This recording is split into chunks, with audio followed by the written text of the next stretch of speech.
Okay, so hello everyone.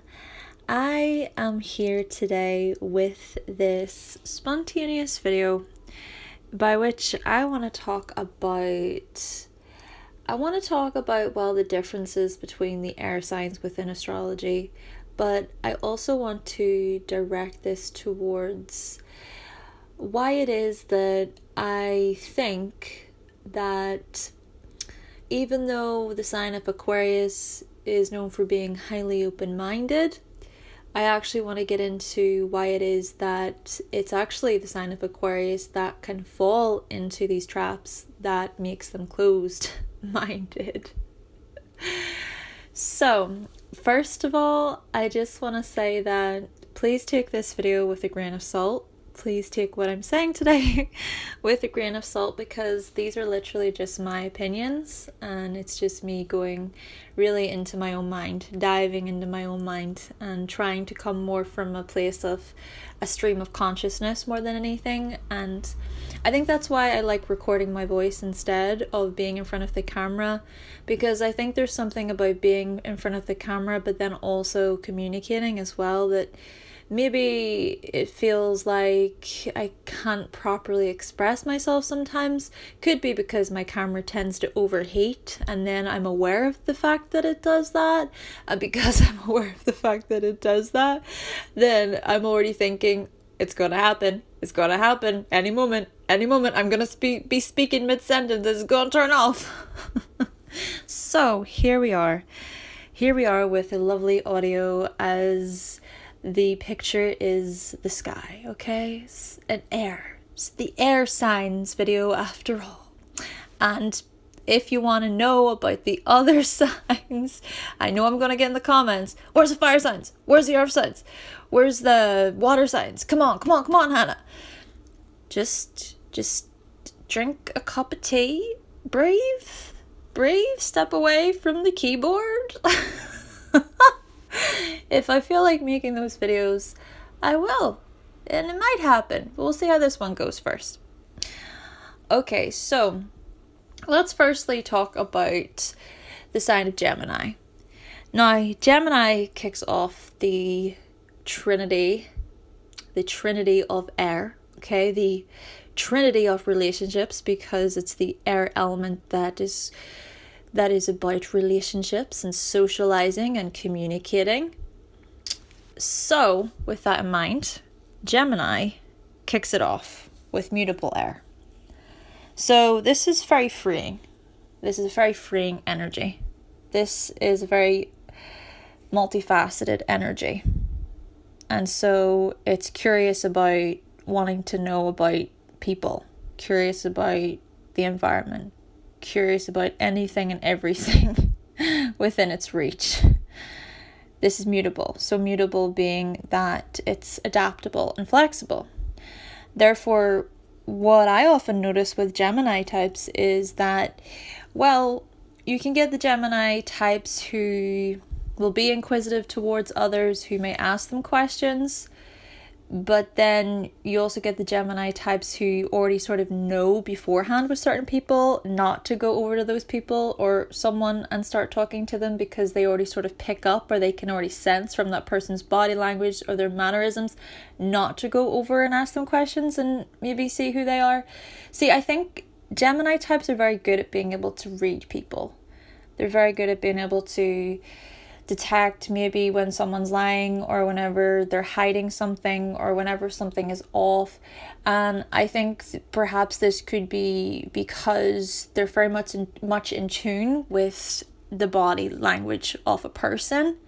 But then also I think it's because maybe they're just used to that. They're just used to always having to be kept on their toes, light on their feet, just really quick. It's almost like they had to have this quick mind, and they do have a quick mind. They can be very sharp in how they respond to things, and they have this tendency of not really thinking before they speak. But then again, it's like they're thinking whilst they're speaking at the same time, and so essentially this is truth to them. It's like this is the truth, because it doesn't need to go through a funnel. It doesn't need to go through any other, anything else. Like, this is it. It's coming out of my mouth and I'm saying it. That it's that very Gemini energy. And so whenever they're analyzing people and observing them, they can pick up very well this sort of response and reactions that they might get from others. And so, yeah, they may want to go and communicate and ask people questions and learn new information from other people and soak up the knowledge, mostly because, well, come on, they also want to get something out of it too, right? Maybe, for example, the Gemini is into a certain subject, and then they meet someone new, and then all of a sudden that person is into the same subject that Gemini likes. Of course, Gemini is going to be all up in their face asking them questions. It's like, you like what I like. Come on, talk to me. Tell me more. Come on. So they get something from that. They get more info from that because that person already likes what they like. And so they're able to relate and connect over their common interests. And so, yeah. And Gemini types, if they really do like someone, if they're friendly with someone and they can see themselves like being in a clique, in a group with them, they will go the extra mile and they will introduce a new friend to their group of friends, or like get them mingled, get people together and connecting. And they just have this way about them of just being really versatile with many types of people, really. And they can be hanging out with the guys and hanging out with the gals, just with this group and that group, and they may like to just intertwine everybody together and have everyone in the same room, or have everyone in the same sort of social gathering. But still, if you are part of the Gemini sort of clique or group, you're going to be really important to them in that they're going to want to help you see through your crap. They're going to be very honest about what they see and what they think, and they will want to see you really being true to yourself in that way too. And I also think that's why they can get really pissed off whenever people are fake or phony, or also maybe why they get pissed off whenever others call the Gemini fake and phony. Because perhaps to the Gemini, they're not fake and phony. It's like, well, this is the version of me right now. This is the part of me that I'm going to show because these are the people I'm with, or this is the environment I'm in. What do you expect of me? What do you want from me here? I'm just being myself, just keeping it real. So, yeah, let's move on to Libra now, because I feel like I talked a lot about Gemini there. I hope I'm making sense. And again, please take what I'm saying with a grain of salt, okay? Libra. So Libra is cardinal air. So cardinal energy is about initiation and leadership and really the assertion. So just to initiate a new project or just to start something. So with the cardinal air sign of lovely Libra, they may have this interest in wanting to start relationships with people. Now, this is mostly directed towards their one-on-one relationships with others. So this could be, for example, a really good friend that they make. Libras can often have a best friend, okay? So if they connect well with someone and they really like that person, they may want to get close with that person by being a best friend, or saying at least a good friend in that way. They can just really value the friends they have and the people that they have in their lives, their loved ones. But when it comes to partnerships, specifically relationships, well, you find that with Libra energy, they are very good at kind of getting themselves into a committed relationship by making sure that they strategize it, by making sure that they're smart about it. See, Libra's rule, right, so Libra does rule over the 7th house, and the 7th house is the house of marriage and one-on-one relationships and commitment in that way, okay? But maybe it's not necessarily that all Libras are these people who want to be in relationships all the time, but it's more so that they want to make sure that they find the right type of partner for them. And so therefore they are going to align themselves accordingly with that partner who actually meets their needs, and where they can also have that mutual agreement or that mutual respect with that person. And so they will not tolerate basically certain relationships or certain partners that actually leave the Libra feeling dissatisfied, or leave them feeling like, wow, I can't believe that I'm in this right now. I mean, what am I doing? There is always this line, I guess, with Libra energy and their relationships. They get to a point where they finally just have enough of someone or something. And yes, they can go silent, they can give the silent treatment because they may be avoidant of that talk or that confrontation. But still, that line is drawn. The scales become unbalanced, so to speak. And so this is what I mean. This is what I mean by Libra then will strategize when it comes to their committed relationships, where they're able to assess on those scales. Well, okay, well, the partner's done this. Oh, this is a red flag. Or, oh, should I be aware of this? They grow to really understand the mannerisms and the characteristics and the sort of qualities in a partner that's really, really valuable and really important and really needed in order to have a good, healthy relationship. I find going to Libras for relationship advice, well, Libras who I'd say are presenting the more positive qualities of Libra, right? I'm not going to get into all these different qualities because I'd be here for a very long time. But yeah, those types of Libras, they can be great at giving relationship advice.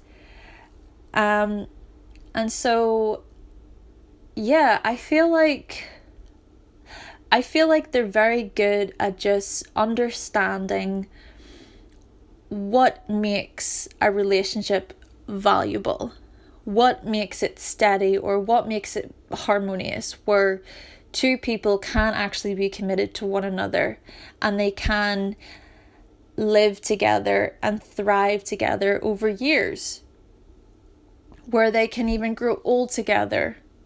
They can have children together. They can, raise a family, raise a home together in that way. Because to do that, it takes a lot of give and take from the partners, the people who decide that they want to be in a union. Both people have to do their part, and Libra knows this. Libra knows that they have to give their share, and the other person must also follow suit and do their part as well, because without that there would be no relationship. And so I feel like we really learn from Libra how we can sort of cut through all of that, like, again, seeking truth. So seeking truth through relationships by cutting through all of the crap that we're not willing to tolerate from certain partners or relationships. But then it doesn't even have to be as grim as that sounds. It could just simply be, well, I'm dating this person and I don't like that they do this. I like that they do that. Okay, am I willing to tolerate the thing that I don't like? Can I accept the thing that I don't like? Because if I can't accept the thing that I don't like about that person, then why am I with them? This is the thing as well. What I'm coming to realize is, well, when it comes to relationships, right? The person that is presented to you in a relationship, the person that you meet, that person is going to show you exactly who they are. They're going to show you. But what often happens is that the person shows another person who they are, but then that person tries to change the other. they may think, oh, well, I don't like that you do that. So you know what I'll do? I'll be in a relationship with this person, and then over time, then I can maybe say, oh, no, but I don't like that. But that misses the point. The point of it is to acceptance. 7th house. Marriage is about acceptance, right? You must say, I do. Both parties say, I do. So to accept that person for their flaws, for the things you like too. So the things that maybe the things that even you look at as flaws that maybe you don't necessarily like, but accepting them anyway. So basically the qualities in a person, when they present to you who they are and you get into a relationship with them, it's about accepting them rather than trying to change them. Because keeping in mind that the only person that can change another human being is that human being. But often with relationships, so many of us think that we can change the other person. Therefore, this is why it's good to view a person for who they are when they are presented towards us or to us before a relationship. To assess then, this is this person and I'm learning about this person, I'm getting to know this person. Well, are there any red flags, or is there something about this person that I don't really like, I can't really see past? Because like I said, if you can't see past those things, then maybe it's good to not be with that person. Because acceptance is a huge thing when it comes to relationships. So I find that Libra is a very powerful energy in that way. And of course, this can also extend to their business partnerships and associates that they form. They can be so good when it comes to business and when it comes to work. Like Libras can work within hospitality, and they can work with the public really well. They're so good at just communicating with people in a very pleasing way, where other people nod and they smile and they laugh at the Libra. And they also think, whoa, what an intelligent person. Libras can be so funny. And they're very good at just being able to engage people in a way that accepts them, right? It accepts that person, acceptance.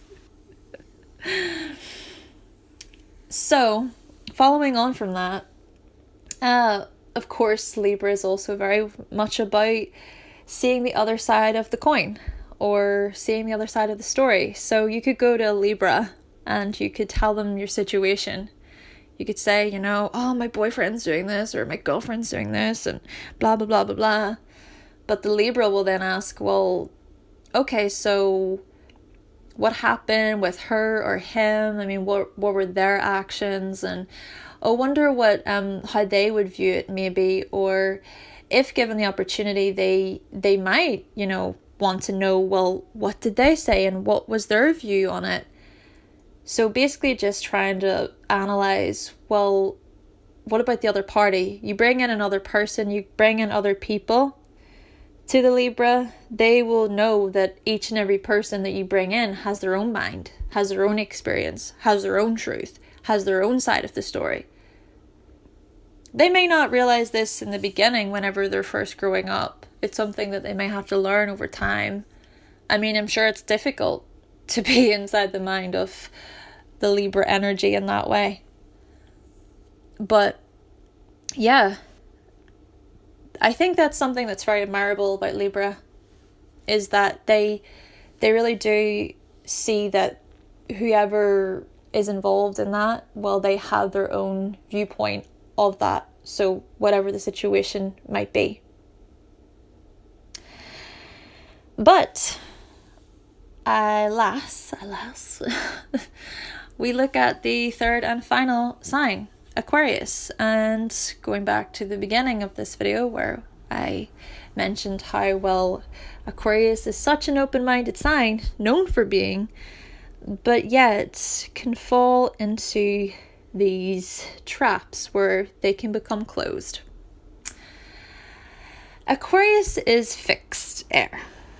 So fixed energy is about completion. It's about sustainment. So sustaining something, holding it in its place, it drives that cardinal energy that starts it home. Okay, so it goes cardinal, fixed, mutable within astrology. Even though I started with Gemini and then Libra and then Aquarius, that's because Gemini comes first in the zodiac wheel. But I digress. Aquarius is fixed air.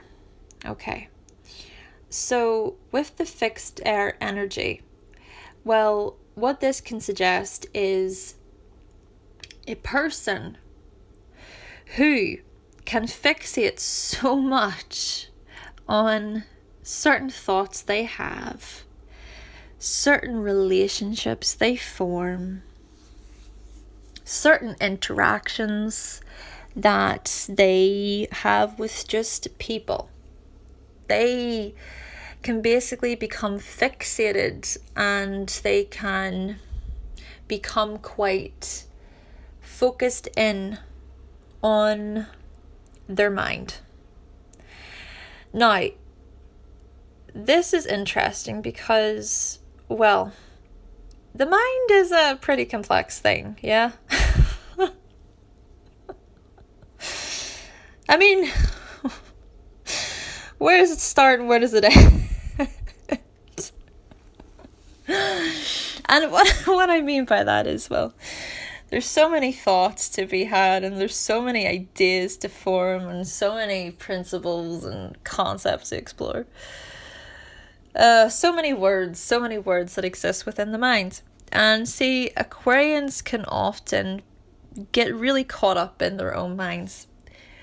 They really like to analyze themselves. They like to examine their brains and like dive in and look into their own brains and mindset to discover new ways of thinking and like new ideas that they can bring to the table. And new things about themselves, you know, new discoveries about their character, about their personality. And it's interesting because Aquarius, we're in the age of Aquarius right now, right? And astrology is connected with Aquarius in that regard because of Uranus. And astrology is all about this. Astrology is all about diving into our minds, you know? Diving into our personality, becoming aware of things that maybe we never even knew or thought of before. Wow! Astrology's so cool. Wow! It's so bizarre and it's so fun. Now, at the same time, it's this sign that can just be so extreme. It can search and want to know more and learn and discover new ideas constantly. And the Aquarius mind can just get caught up so much because of how much they think, of how much they go over the same thing. They keep going over it, keep going over that relationship, or they keep going over that time that person said that to them, or they keep going over just that that idea that they just can't get out of their head, or those thoughts that just seek to want to figure out, well, how come this happened and why did it happen and what can I do to improve that or stop that from happening again? So the point is that fixed air energy can suggest that it's going to be a person who just gets really caught up and deep into thought. And whilst the Aquarius can remain rather open towards, well, what they're thinking about. Well, whenever the Aquarius learns something new, they discover a new piece of information that tells the Aquarius that Aquarius, look, this is your calling here, Aquarius. This is your purpose here, Aquarius. Look over here. Why is it your purpose, Aquarius? Because look, you're humanity, Aquarius. Look at the world, Aquarius. Look at the people. Look at the animals. Look what's going on. Look at this group. Look at the oceans. Aquarius. We need your help, Aquarius. When they find out a new piece of information that's basically connected with their humanitarian pursuits, or is connected with something that triggers this emotional response within the Aquarius that's quite profound, and it really impacts them, they will run, like they will go at that new idea. They will go with that new ideology. They will want to study that new thing. They will just go to town and they'll not stop. They'll want to know more. They'll want to do the research. They'll want to investigate. They want to go to all these different sources. They can set themselves into this journey or down to this rabbit hole of just constant flow of info.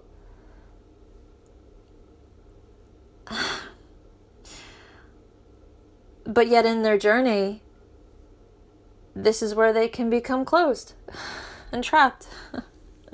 Why?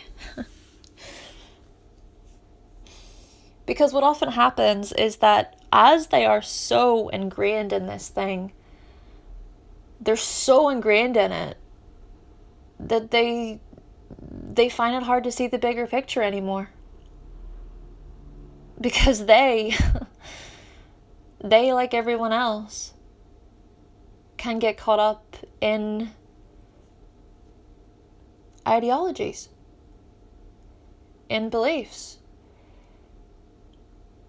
Even though they can be open towards others and want to learn about, well, who are you? Yeah, okay, like this is your story, or this is your ideology, or this is your belief, and they can be very open in that way. At the same time, they can also close themselves whenever they start to attach themselves so, like this grip is just attached to something they're researching or this new thing that they're learning. And so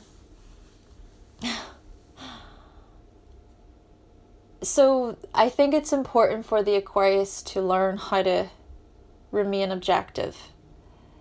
And they certainly can, and they do. They can be very objective. But even in their objective approach, they can still have a personal agenda. We all have a personal agenda, right? I mean, we're all human. We all have things that we want. We all have things that we need. We're all within this material world, the physical world. And so we all need and want something from it, which is great, right? It's good to actually appreciate that we can do that we're having this experience right now. This is an experience we're living. But yeah, at the same time, we notice though with this age of Aquarius that there's so many different movements and groups that are forming, and of course this has happened throughout history. Different tribes, different groups of people coming together because, we all want to feel like we belong to something. That's another thing, is Aquarius is about togetherness. It's about wanting to join people together, humanity together. But like I said, even in that joining of humanity together, or even in that interpersonal sort of vibration, there still exists the personal vibration. The two cannot exist without the other. The physical and the spiritual world coexist together. One cannot exist without the other.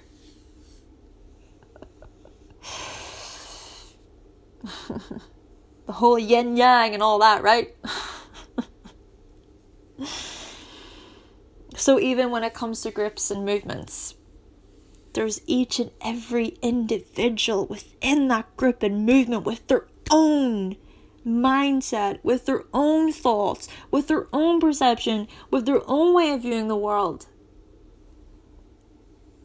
But yeah, we can all get caught up in this call, this purpose, this look at this movement, join this movement, come on, we gotta improve the planet, come on, Age of Aquarius, let's go, we gotta improve our planet.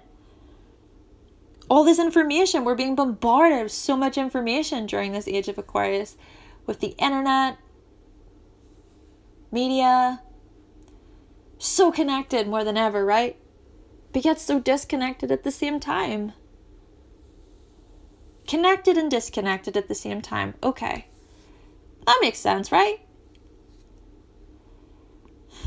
I mean, in order to disconnect, you have to have connected in the first place, right? So, where is the connection? You could say that I'm connecting through the phone, through what I'm recording right now, and to whoever is watching this. There's the connection. But yet it's the same connection that we all have access to.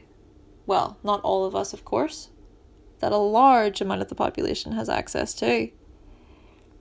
Where we can exchange information towards people or to people across the planet who don't even know us, no idea who we are.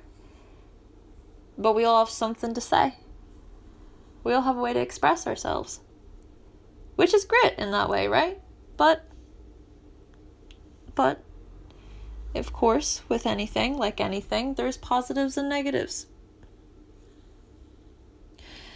So, in terms of all of this information just at our fingertips, well, it's moving at a rapid speed, and there's going to be so much info, and there has been a lot of info, should I say, and there will continue to be a lot of info coming out saying, well, this is the truth, this is the truth, this is the truth, right? Going back to truth. We talked about the truth with Gemini. It's a very personal truth. We talked about the truth with Libra. It's a very relationship orientated truth, and also very, well, this person, that person, and looking at different sides of the story, as I said. But this truth with Aquarius, it's much more universal. So many people will try to tell you the truth. They will try to tell you their version of the truth. And I think what's important to keep in mind is that just because someone tells you their version of the truth doesn't mean that it is an absolute truth. Even when it comes to the information that I've delivered on my channel. Okay? I'm going to be honest, I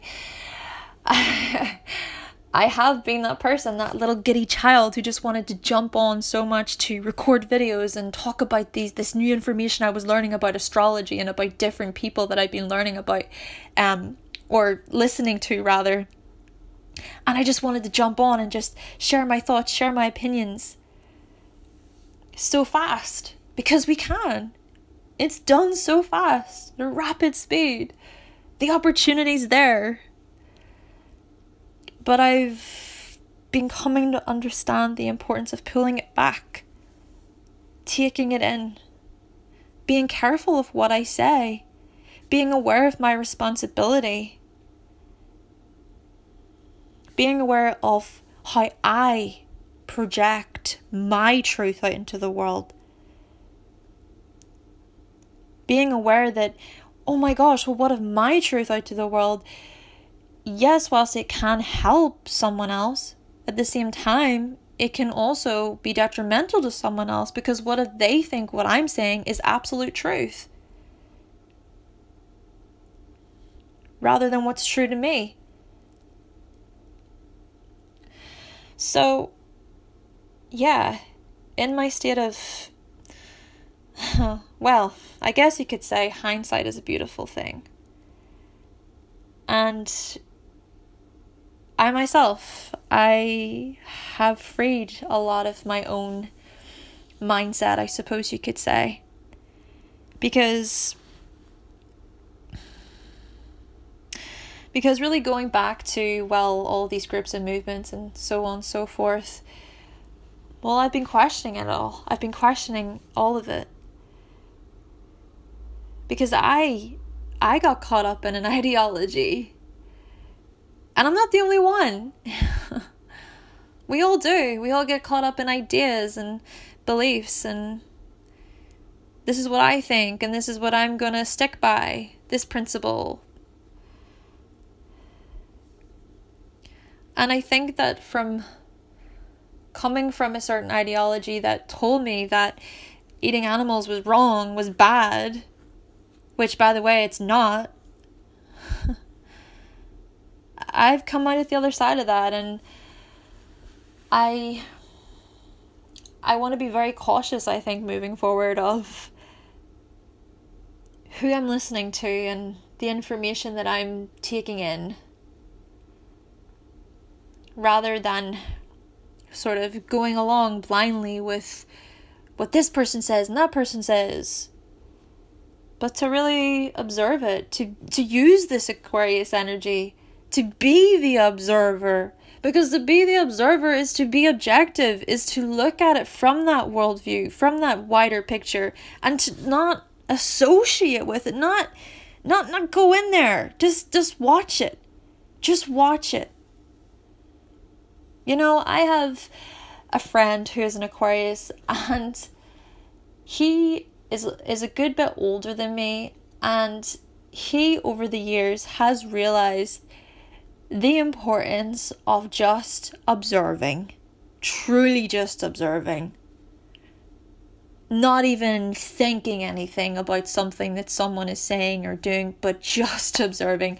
Even the thoughts that go into your mind whenever you're watching someone or the media, let it pass by and just observe it. Because the thing about the truth is that the truth will be exposed.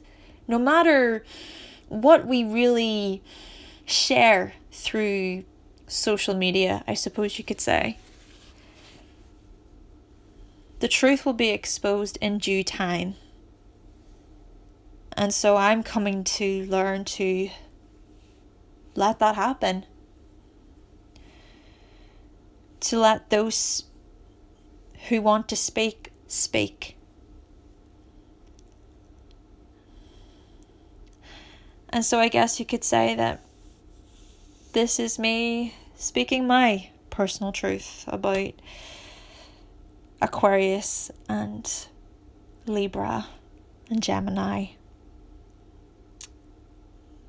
And yeah, I would say that I would love to talk for a longer period of time, because yeah, I tend to want to ramble and rant for a long time, and I can just talk for days. But you know, I also think it's because I'm afraid in case it's not enough. I'm just going to be honest. My Virgo energy, guys, my Virgo energy can just get me sometimes.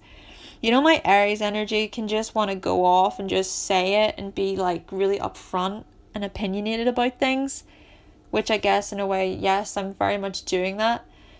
But my Virgo energy just, it's doing it right now, right? I can't really properly explain it, but there's the dialogue. It's that inner critic that's just coming at me and it's attacking my thoughts. And it's interesting because my friend said to me, just kind of, just identify that the inner critic is there, and just to sort of laugh with it and be like, hey there, you're back again. Hey, how's it going? Rather than, being like, oh my gosh, it's here. Oh no, go away. Leave me alone. So there you go. That's just my inner critic, It tends to want to speak sometimes. Yeah.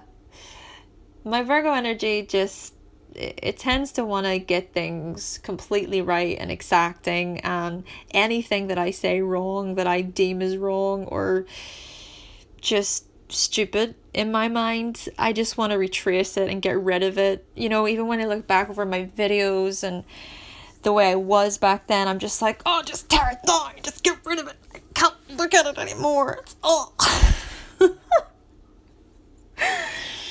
But that's just me being funny about it, really. But no, I do realize that, yes, this has been such a great journey for me. Very educational. I've learned a lot. I've made mistakes. Yes, I've made mistakes, like us all.